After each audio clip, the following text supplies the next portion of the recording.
Olá pessoal, sejam bem-vindos ao canal Não Tinha Pensado Nisso. Hoje eu vou estar trazendo um tema um pouco mais diferente, né? Geralmente a gente fala muito mais aqui de tecnologia, só que hoje eu vou estar falando sobre autismo infantil, principalmente nas escolas. Como ele é tratado nas escolas e como ele tem que ser encarado, principalmente na questão educacional, desenvolvimento do autista, tá? É um tema, gente, por mais que de repente você que gosta de celular e tudo mais, que entra no canal para verificar tecnologia, de repente não se interessa no primeiro momento, saiba que se não tem um autista hoje na sua família, provavelmente um dia deve ter, cara, deve ter sim. Porque cada dia que passa está nascendo mais crianças autistas e ninguém sabe o motivo, né? Pode ser química, né? Alguma química de algum alimento, de algum produto, sei lá, ninguém sabe. Existe uma grande discussão, mas até hoje ninguém nunca descobriu o que causa o autismo infantil. O autismo de um modo geral, né? Então vamos lá, gente. O autismo, o transtorno do espectro autismo, ele afeta muitas crianças de idade escolar. E nós vamos explorar como as escolas podem ser mais inclusivas e apoiar essas crianças de maneira eficaz, tá? Então, gente, o que é o autismo? O autismo é um transtorno de desenvolvimento que afeta a comunicação, a socialização e o comportamento. Cada criança com autismo é única e pode apresentar diferentes graus de sintomas. O que acontece? O autismo, gente, ele tem uma classificação hoje diferente da que tinha 10 anos atrás. Eu não sei exatamente quando isso mudou. Antes ele era tratado como transtorno global de desenvolvimento. Vários tipos de transtornos, como autismo comum, autismo, né, síndrome de Asperger, transtorno desintegrativo da infância, eram os tipos, síndrome de Rett, eu não tenho certeza se fazia parte. Mas eram vários que eram CID, né? Todos da família do CID F84. CID é Código Internacional de Doenças. Então, o F84 era a parte, né, do CID, né, vamos dizer assim, destinado a crianças com esse transtorno global de desenvolvimento. E continua sendo o F84, mas agora ele se refere ao TEA, né, transtorno do espectro autista. O que é o transtorno do espectro autista em relação né, à classificação antiga que eu acabei de abordar? Simplesmente mudou, porque antes cada tipo de autismo era separado, eles tinham uma classificação médica diferente, tá? Hoje não, tudo é TEA, tudo é transtorno do espectro autismo. E existem 3 graus basicamente, grau 1, grau 2 e grau 3, né? Eu particularmente, eu já fiz vídeo falando sobre isso aqui, mas eu preferia 1000 vezes a classificação antiga. Porque assim, né, quando a gente fala que cada autista é diferente, sim, cada autismo é diferente. Só que assim, existem vertentes, vamos dizer assim, de autismo totalmente diferentes, assim, no sentido de que você consegue distinguir, ó, tem esse grupo de características aqui, é um grupo de pessoas. Por exemplo, o antigo síndrome de Asperger, ele era um autista que ele tinha um pouquinho menos de dificuldade em relação à comunicação, principalmente verbalização, melhor dizendo, mas ele tem a mesma dificuldade em socialização, em fazer amizades, em estar próximo a pessoas e tudo mais. Então, assim, sofre demais com isso e geralmente tem uma alta habilidade associada, é extremamente inteligente, né? Tem, sei lá, um coeficiente de inteligência de determinada área, até porque não existe só aquele antigo QI da lógica, né? Lógica matemática, né? Existem múltiplas inteligências. Então, geralmente ele tinha, né? Ele tinha, não, ele tem, né? Uma grande habilidade em uma coisa específica ou algumas coisas específicas. Esse era o síndrome de Asperger, mas sofria demais, sofre demais, né? Por ser muito solitário e tudo mais. Tenta entender o mundo à sua volta, mas tem muita dificuldade até de perguntar por ele ser tão fechado assim. Então, ele até aprende a falar melhor, ele... Enfim, ele é uma pessoa um pouquinho mais tristonha, vamos dizer assim. Demonstra um pouquinho mais, ele tende a uma depressão, a uma aparente depressão. Aí tem gente hoje que classifica como depressão infantil. Existe, lógico, a depressão infantil, como existe em qualquer idade, mas é um erro você identificar um autista, síndrome de Asperger, como depressão infantil, é diferente. Entendeu? Ele tem outras características, não só a depressão em si, tá? Mas continuando, gente. Então, assim, é interessante até a gente conhecer um pouquinho da classificação antiga. Por quê? Na escola, quando a gente trabalha com autista, eu acho que é muito mais complicado dentro da escola, se você não tiver o diagnóstico correto, com quem você está lidando, você saber com quem você está lidando e quais vão ser as ações pedagógicas necessárias para lidar com aquela criança. Gente, eu não tenho como tratar, né, como educar, como atuar com uma criança que é Asperger, da mesma forma que um autista clássico. O que é o autista clássico, que a gente costuma chamar de autista clássico? É o autista que tem uma dificuldade maior para aprender a falar, a ser oralizado. Ele até aprende, mas ele tem muito mais dificuldade.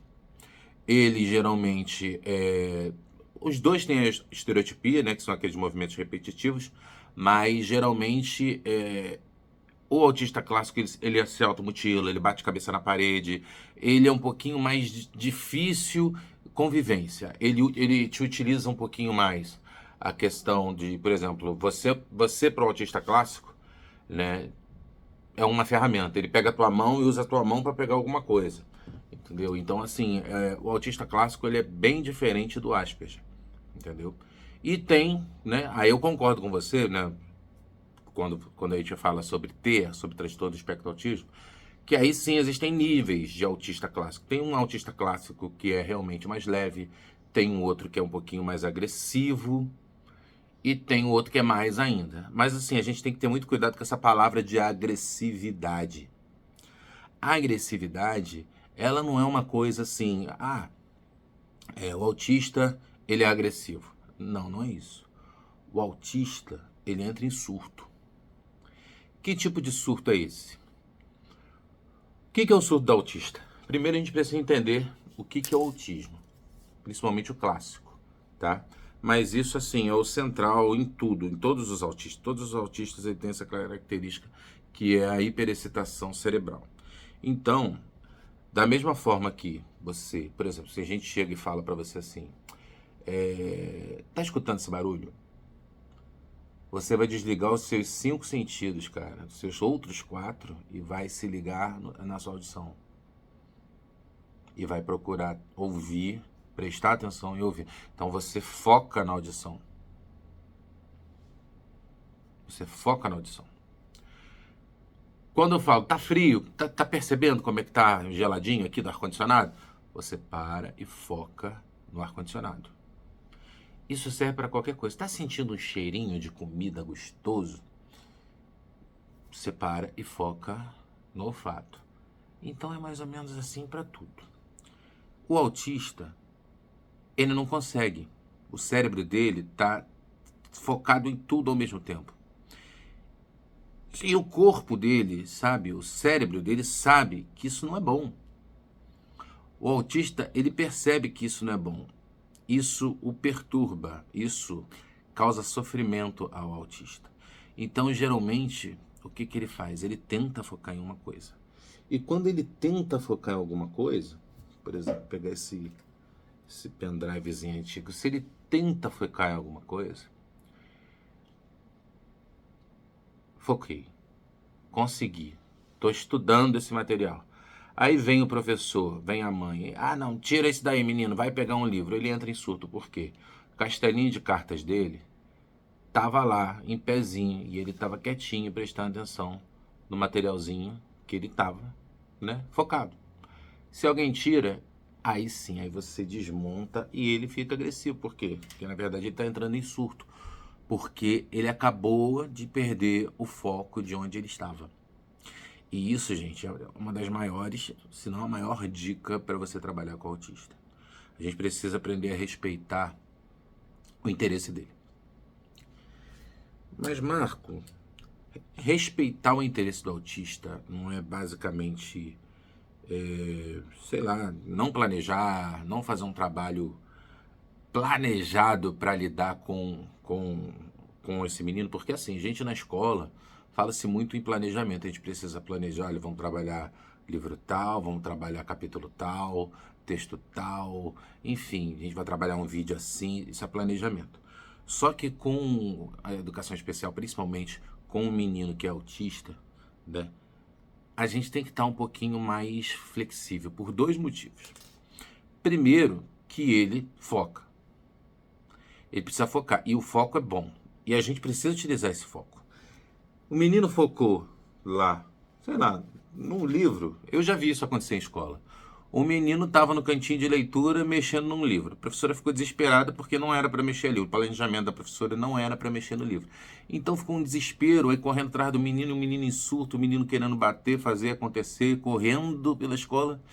E ele só queria pegar no livro. E, gente, quer coisa melhor do que apresentar o livro para uma criança, qualquer que seja ela?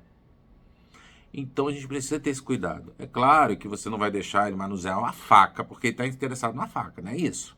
Entendeu? A gente tem que ter o bom senso, mas sempre a partir daquilo que a criança se interessa e não a partir, entendeu? Tentar enfiar as coisas goela abaixo. E o segundo motivo é porque, assim, o autista ele também gosta de rotina, tá? Então, assim, o que é a rotina do autista? Tem escola, tem lugar que o autista ele entra em sala de aula e sai. E sai, aí ou ele fica largado andando pela escola, invadindo tudo quanto é buraco da escola, ou fica alguém atrás dele, um estagiário, um próprio professor de educação especial, um cuidador, atrás do estagiário. Isso é rotina? É, se você permitir. A rotina do menino autista, da menina autista, ele precisa ser trabalhada. E quando você trabalha e define, claro, isso não pode ser abruptamente de um dia para o outro, mas você vai definindo com autoridade, se colocando, ele também precisa te ver como alguém que é referência para ele, tá? Então, assim, nem adianta ficar trocando muito de referência. Entendeu? Tá certo que tem vários profissionais dentro da escola, mas se a gente puder dar preferência para uma pessoa lidar com aquele autista ou aqueles autistas, é melhor. Por quê? Porque ele tem que te ter como referência para ele aceitar o teu comando. Senão, entendeu? Como eu disse, nós somos coisas concretas para ele. Nós não, assim, ele não nos vê como seres subjetivos e tudo mais, ele não enxerga a nossa subjetividade. Ele entende muito mais a gente como coisas. Então, assim, se trocar de coisinha, né, de gente, mas se trocar de coisinha, ele não vai entender. Então, que seja, né, basicamente a mesma pessoa a estar lidando com ele. Claro, se possível, gente. A gente sabe que cada escola tem uma realidade, tem uma necessidade, tem uma dificuldade. Eu estou dizendo para vocês o caminho ideal, mas nem sempre é o caminho possível. Então a gente tem que ir adaptando, fazendo adaptações, né? Claro que adaptar não é a mesma coisa do que praticar aquilo que é o melhor, mas a gente vai adaptando, né? Então, gente, rotina e rotina a gente pode estabelecer. Até porque uma coisa também, que tem muita família que tem dificuldade de entender, e escola também, é o seguinte: limite. Criança especial é igual qualquer outra criança. A gente precisa estabelecer limite para o menino. Limite. Pode, não pode. Não pode, acabou. Não pode. O não precisa ser dito. Isso vale, gente, para toda e qualquer criança, tá? O que tem de pai e mãe que tem dificuldade de dizer não. Então, gente, é necessário aprender a dizer não para a criança. Seja ela típica ou neuroatípica. E assim, a mesma coisa com o autista. A gente precisa aprender a dizer não para ele, mas a gente tem que saber lidar, né? Eu gosto de contar uma história lá do tamborzinho, né? Acho que eu já contei aqui no YouTube. O menino, né? Eu estava conversando com a mãe e o menino sentado no colo da mãe com um tamborzinho. E eu peguei uma caneta e bati no tamborzinho, tum, tum. Aí ele pegou a minha mão e fez assim, né, com a caneta, tum, tum. Aí ele pegou a caneta da minha mão e bateu ele. Aí a mãe dele começou a chorar. Nunca ninguém tinha interagido assim com o filho dela. Então, gente, são coisas simples, entendeu? E a partir do tamborzinho, eu consigo trabalhar quantidade de batidas, eu consigo trabalhar volume, eu consigo trabalhar ritmo, consigo trabalhar um monte de coisinhas com um tamborzinho. Consigo trabalhar muita coisa com livro. Deu. Até matemática, eu conto quantas páginas tem. 1, 2, 3, 4. Então, essa é a grande dica. Respeitar o interesse do autista e tudo mais. E assim, identificar. Autista clássico, o Asperger, entendeu? Outros tipos de autismo que a gente precisa, né? Porque a gente também não vai se ater, vamos fazer um vídeo enorme aqui para falar de vários tipos de autismo, tá? Mas assim, gente, a gente falando dos principais, né? Além do autista clássico, tem muito menino que é confundido com autista e que não é autista, tá? Eu já tive em escola, né, chegando lá, esse menino aqui é autista. Por quê? Eu chamo ele e ele não me atende. Aí eu fui, chamei, ele realmente não atendia. Educação infantil, tá? Menino acho que devia ter uns 3 anos. Aí eu cheguei na frente do menino, né? Ao invés de fazer assim, eu só parei e fiquei assim, quietinho. Fulano, fulano, fulano. E nada. Aí eu parei na frente dele, aí ele foi, interagiu comigo, brincou comigo. Chamei a diretora, né? Não lembro se nesse dia eu cheguei a falar com a mãe dele, não lembro, acho que não. E falei, olha, procura a família e diz para ir num otorrino, porque se esse menino é autista, eu praticamente acho que eu descarto. Eu não sou médico, tá, gente? Primeiramente, mas vê se esse menino tem problema de audição. Aí eu voltei lá 3 meses depois, ele tava com um aparelho desse tamanho na orelha. O menino era deficiente auditivo, hein? Entendeu? Então tem muitas vezes que a gente confunde. Entendeu? Às vezes o menino tem um problema intelectual, ele não consegue aprender. E, é autista. Gente, calma. Existe o F84, que é do autismo, mas existe o F70, que na educação a gente chama lindamente de deficiência intelectual. Nos consultórios da vida, os médicos chamam de retardo mental. Eu prefiro o nome da educação, deficiência intelectual. Mas basicamente é isso, é um atraso cognitivo. Ou seja, a criança que tem esse atraso cognitivo, ela tem dificuldade de aprender, né? Quando a gente fala em coeficiente de inteligência, eu já falei que não se avalia mais como se avalia antigamente, mas usando o parâmetro antigo era quem tinha menos de 70 de QI. Outra coisa também, gente, uma coisa que também é interessante, e geralmente algumas coisas realmente dá para confundir uma deficiência com outra. Se bem que o autismo não é nem uma deficiência, a característica, mas a deficiência intelectual já é uma deficiência. Então o que acontece? Às vezes, o deficiente intelectual, ele tem uma outra habilidade super aguçada. Eu conheço meninos deficientes intelectuais que desenham muito bem, entendeu? Ou que fazem outras coisas muito bem, entendeu? Cantam. Eu conheci um menino com hidrocefalia, que é outra coisa já, completamente diferente, mas afeta também o cognitivo, obviamente, tá? Dependendo do tipo da hidrocefalia, mas que o menino cantava maravilhosamente, tinha dificuldade na oralidade, tinha dificuldade no aprendizado, mas cantava. E assim, a coisa que ele mais fazia, cantava na igreja, entendeu? Então, assim, a gente precisa entender a saber com quem a gente está lidando. Planejamento, gente, para trabalhar com criança na escola, qualquer que seja ela, tem que ser pensado exclusivamente para cada criança. Mas eu não dou aula para uma criança, eu dou aula para 25. Séries finais aí, ensino médio, é muito mais do que isso. Mas a gente precisa pensar nas necessidades de cada criança e fazer um planejamento de aula pensando em atender a todo mundo, ou pelo menos em grupos, né? E no caso do menino especial, de uma forma, como o nome já diz, especial. Porque, gente, eu vou dar uma notícia para você, professor regente, você, professor de área de matemática, geografia lá do 6º, 7º, 8º, 9º ano, 1º, 2º, 3º ano de ensino médio. O aluno é seu. O aluno não é do professor de educação especial, o aluno é seu. Então, por ser seu aluno, a responsabilidade é sua. Ah, mas e o professor de educação especial? Ele é o quê? Decorativo? Não. Ele, na verdade, ele tá ali para ser o seu suporte, para estar junto com você, para que vocês juntos consigam chegar a soluções para melhor atender a esse aluno. Ontem eu estava vendo um vídeo, cara, assim, emocionante, muito emocionante, né? Um menino paralisado cerebral. Eu tenho uma história também parecida. Menino paralisado cerebral, assim, bastante comprometido desde a infância.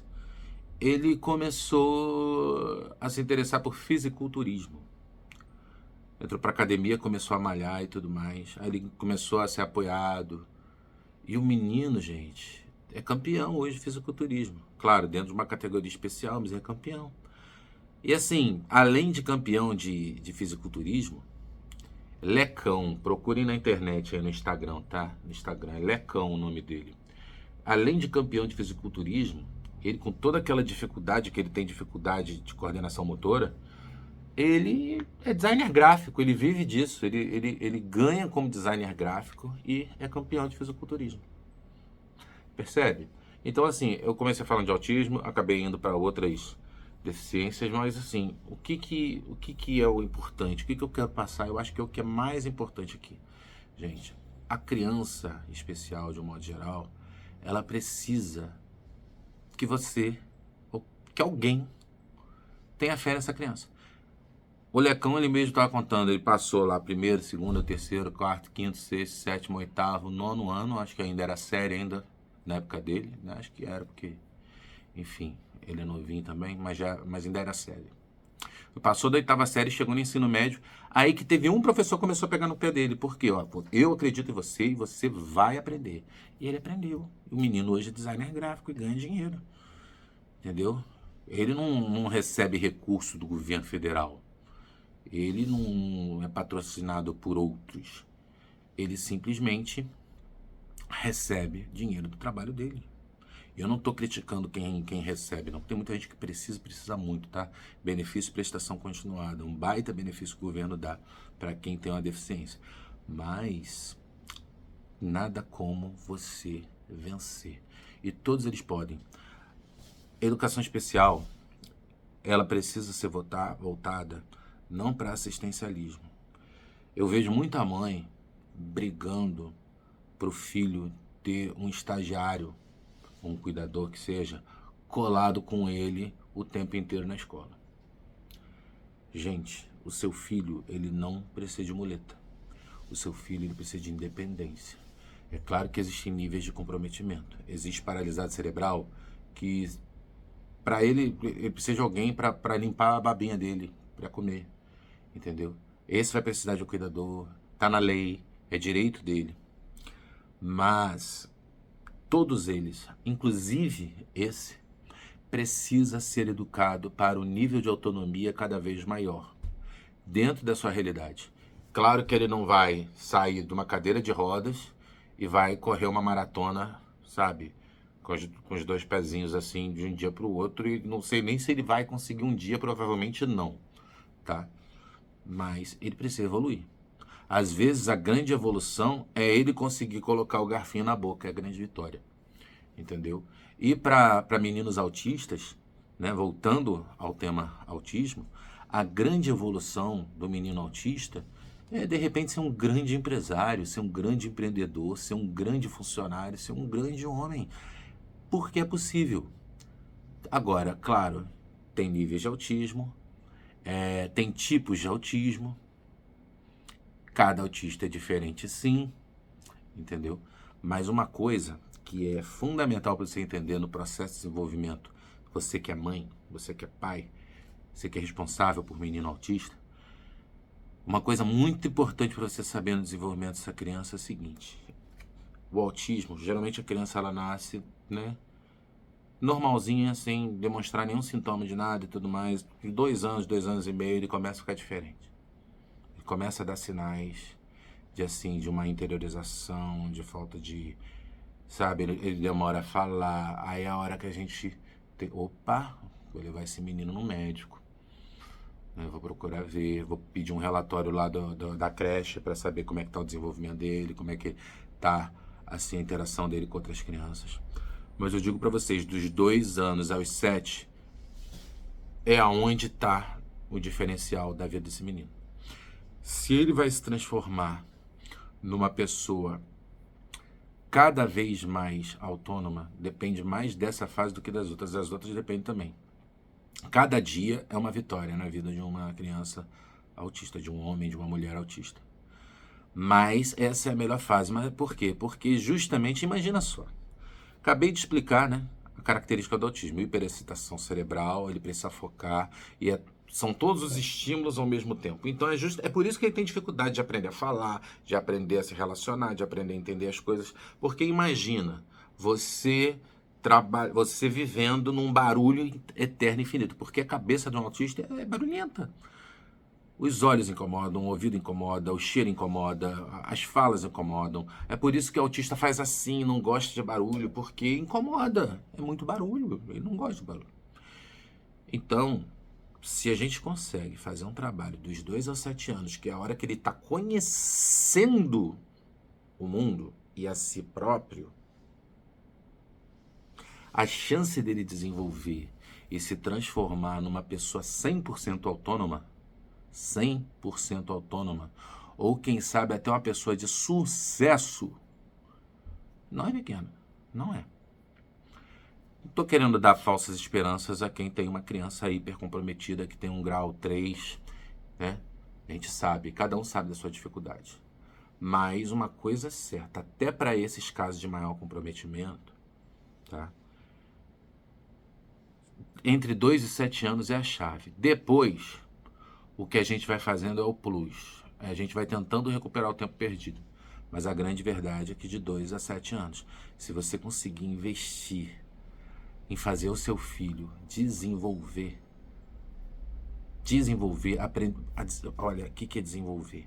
É fazer ele entender o mundo ao seu redor e a si mesmo. Ele precisa saber conhecer a sua identidade, seu corpo, sabe? Orientação temporal, orientação espacial.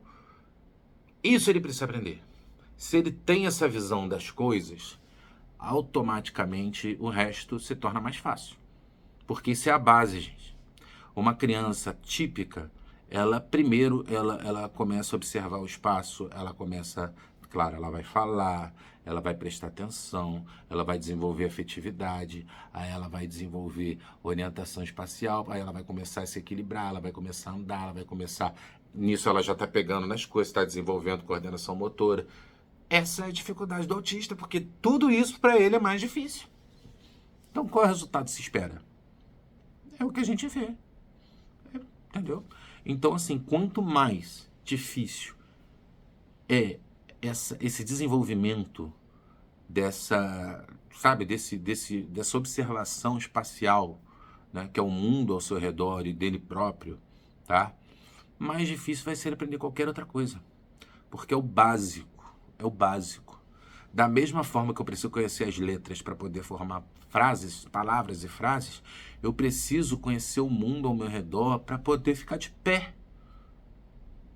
Para poder começar a falar, para poder começar minimamente a conversar, a dialogar, que é o mais difícil.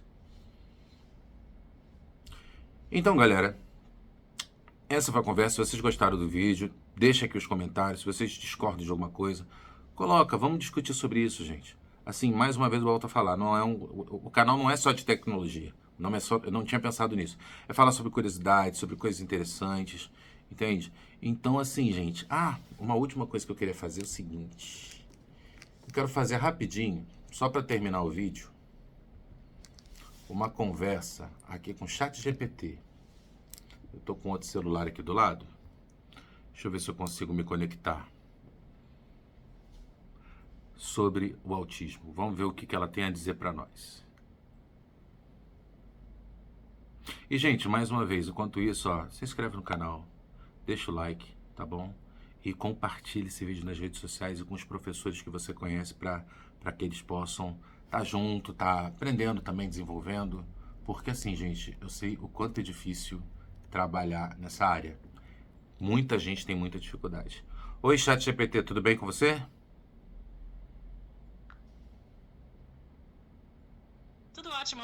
E com você, como estão as coisas? Pelo visto, você anda envolvido com algo relacionado a professores e conteúdo educativo, é isso? É isso aí, eu tô fazendo um vídeo no YouTube falando sobre autismo infantil. Fala pra mim, segundo a classificação antiga, ou seja, isso foi mudado, né, antigamente, né, recentemente, mas houve uma alteração. A família F84 dos CIDs tinha síndrome de Asperger, síndrome de Rett. Fala pra mim qual era a família F84, os tipos de autismo que eram classificados anteriormente. Fala aí pra gente poder falar pro nosso público.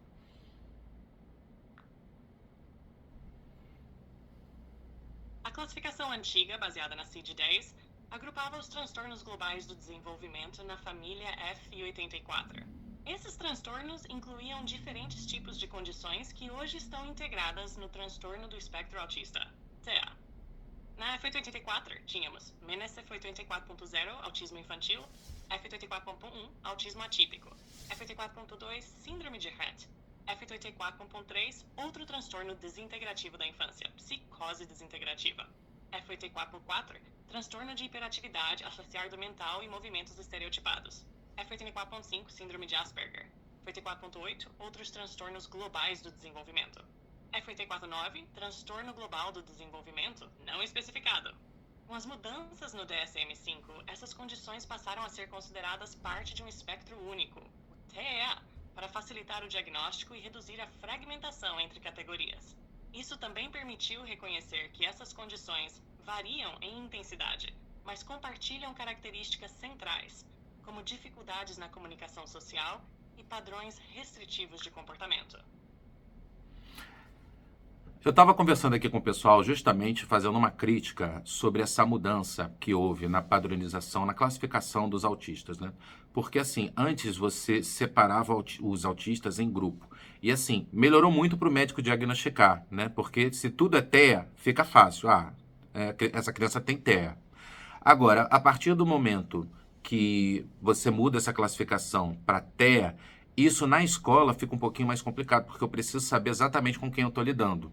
Você não acha que isso, para a parte educacional, foi ruim? O que você acha? Me dá a sua opinião, porque eu, particularmente, acho que foi muito ruim para a escola, porque eu preciso saber que o menino é Asperger para saber como lidar com ele, porque ele é diferente de um autista clássico. O que você acha sobre isso?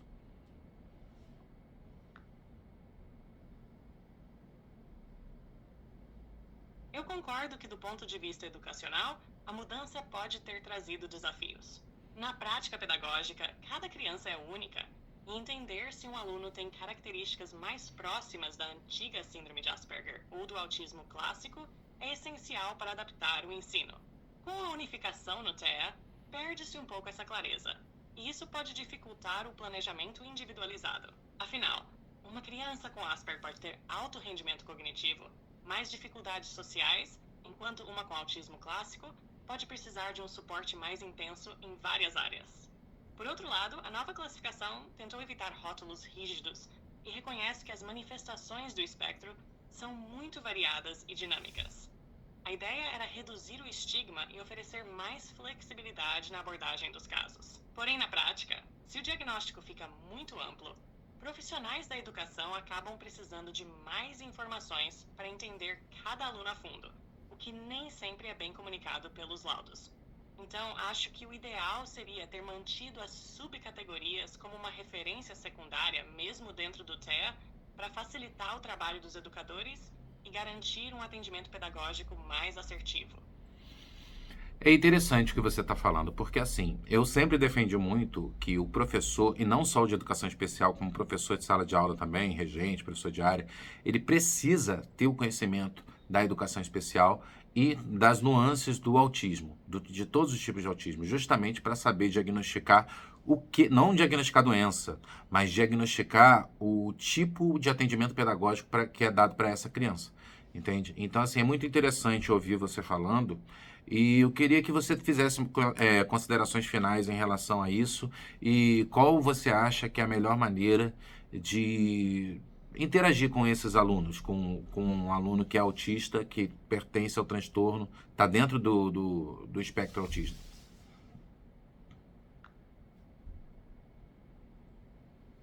Eu concordo plenamente com você.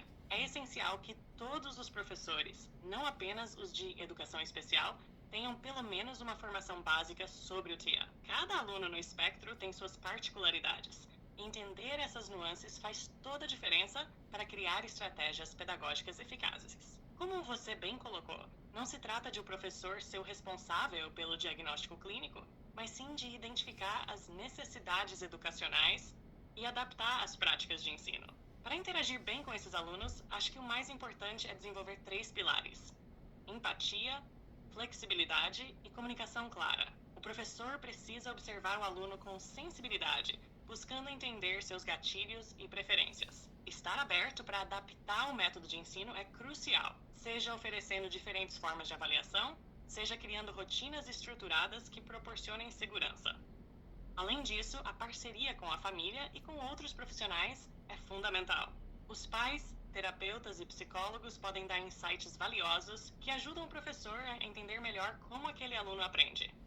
E por fim, incentivar a inclusão entre os próprios colegas é essencial. A sala de aula não é apenas para transmitir conteúdo, mas também para promover respeito e convivência entre diferentes formas de ser e aprender. Obrigado, tá?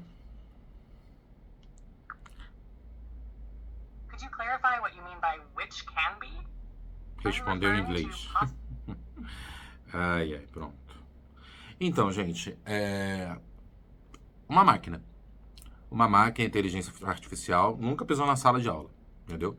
Mas, assim, muitas coisas que eu falei aqui, ela concordou. Por quê? Porque é uma base de dados, assim, universal, que tem acesso a informações infinitas, ilimitadas. Por mais que ele não tenha a sensibilidade que eu, professor, tenho que ter, que você, professor, que você, mãe, tem que ter, tem uma noção da teoria. E, assim, é uma noção perfeita. Concordou com gênero, número, grau, tudo que eu falei aqui com vocês. Então, gente, é só para, né, também até deixar o vídeo mais interativo, como se fosse um debate aqui, um debate com o ChatGPT. Olha que chique que a gente tem aqui, possibilidade. E mais uma vez, gente, quero agradecer quem acompanhou o vídeo até aqui, muito obrigado. Se inscreve no canal, deixa o like, tá bom? E compartilha com seus amigos professores. O aluno é seu, beleza? O aluno é seu.